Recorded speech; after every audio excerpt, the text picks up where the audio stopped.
Story 1. The Silent Performer. I'll never forget the summer when my mom told me about the carnival just outside of town. I was 13, and in a small, boring town like ours, a carnival was a big deal. It was the kind of place you'd expect cheap rides, fried food, and cheesy games. But this one, it felt different. I got there just before sunset, the bright lights flickering against the darkening sky. The music was oddly muffled, like it was struggling to break through the air. I wandered around for a bit, played a game or two, and grabbed some popcorn. Then I saw it, a big red and white tent at the edge of the carnival grounds. It wasn't on the map they handed out, and there wasn't a sign. Just a faint sound of laughter coming from inside. Curiosity got the better of me, so I stepped closer and peeked in. The inside was dim, lit by a few overhead bulbs that cast long shadows. There was a tiny stage with one performer, a clown. He was dressed in baggy black and white clothes, his face painted stark white with exaggerated red lips and hollow, dark eyes. He didn't say a word. He just moved. His gestures were slow and deliberate, like he was miming something no one else could understand. The few people in the audience barely paid attention. But me? I couldn't stop watching. It was like he was performing for me.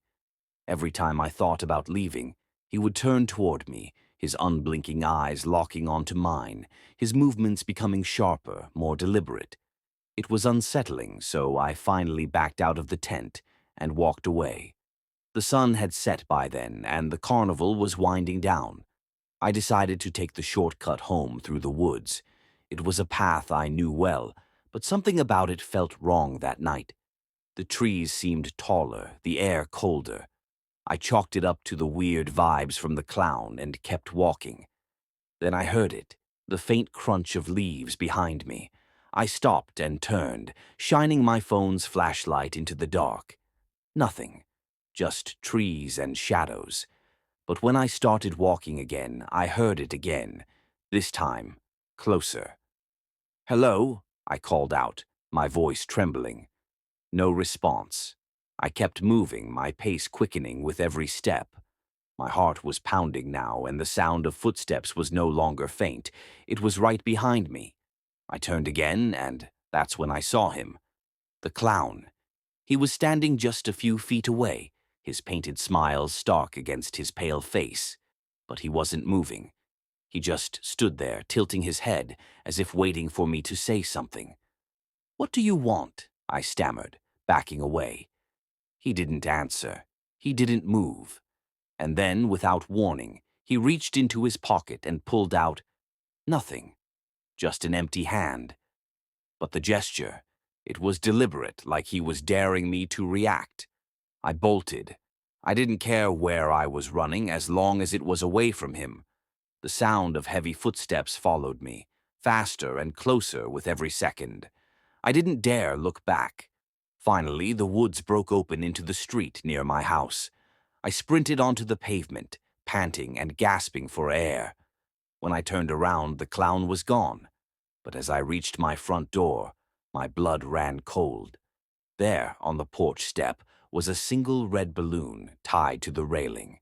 I never saw that clown again, but every time I pass the woods, I can't help but feel like he's still there, waiting, watching, and I'll never step foot in another circus tent again.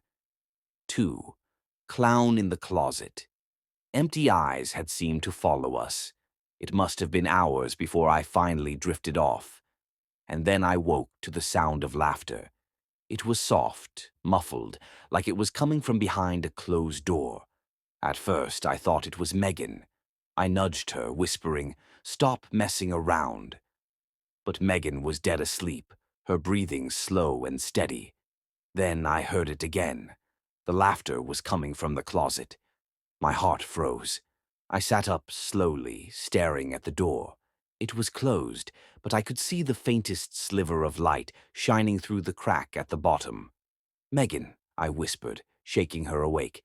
"Do you hear that?" She groaned and sat up. rubbing her eyes. Then she heard it too, the soft, eerie giggle that sent shivers down my spine. "What the hell is that?" she whispered, her voice trembling. We sat there for what felt like an eternity, too scared to move. Finally, Megan grabbed the flashlight from her phone and pointed it at the closet door. "Let's just check," she said, though her voice was shaking. I didn't want to. Every instinct in my body screamed at me to run, but I couldn't leave Megan. Together we crept toward the door. The laughter stopped the second Megan reached for the handle. She flung the door open, and there it was, the costume, crumpled in a heap on the floor. The mask stared up at us, its painted grin wider than I remembered. "That's it," Megan said, her voice breaking. "I'm not staying in here with that thing." She grabbed the costume and stuffed it into a box, taping it shut before shoving it back into the attic. We didn't sleep the rest of the night. The next morning I went to check the attic, just to make sure the box was still there. But when I opened the door, the box was ripped open, and the costume was gone. I never found it, and to this day I can't explain the laughter. But sometimes, late at night, I think I hear it again, soft, muffled, and coming from somewhere I can't see. Story 3. The Lone Clown. Working the night shift in my small town was something I'd gotten used to. The quiet streets, the distant hum of crickets, the occasional stray cat darting across the road, it all became part of my routine. I liked the peace.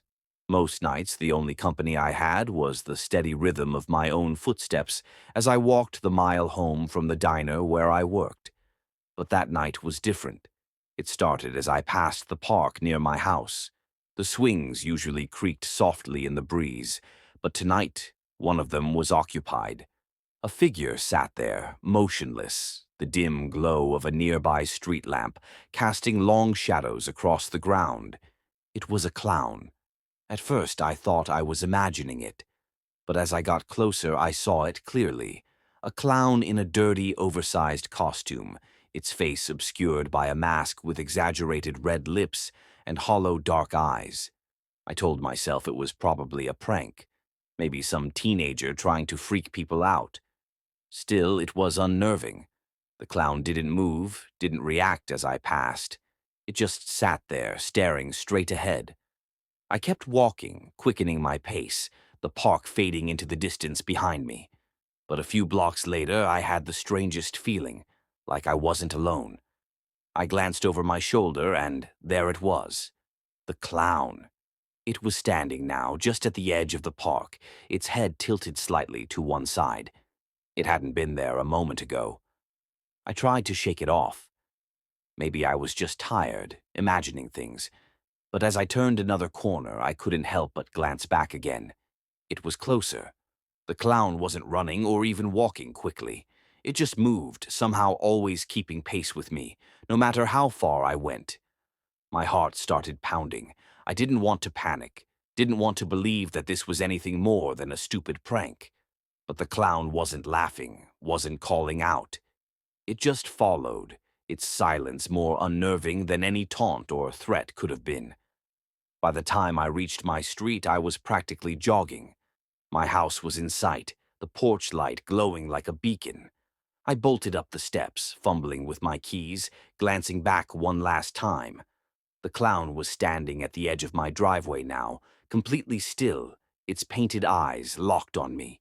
I threw the door open and slammed it shut, my hands shaking as I locked the deadbolt. For a moment I just stood there, staring at the door, waiting to hear footsteps, a knock, anything. But it was silent. Finally, I mustered the courage to peek through the curtain. The clown was still there, standing in the exact same spot. And then it did something I'll never forget. It raised its hand, slowly, and pointed at me. I froze, unable to breathe, my mind racing. What did it want? Why was it here? But then, just as suddenly as it had appeared, the clown turned and walked away, disappearing into the shadows. I didn't sleep that night. I didn't leave the house for days. And even now, months later, every time I pass that park, I can't help but look at the swings, half expecting to see that figure again. Whatever it was, whoever it wasn't just a prank. It was deliberate. It was calculated. And the scariest part, I don't think it was the first time the clown had been there.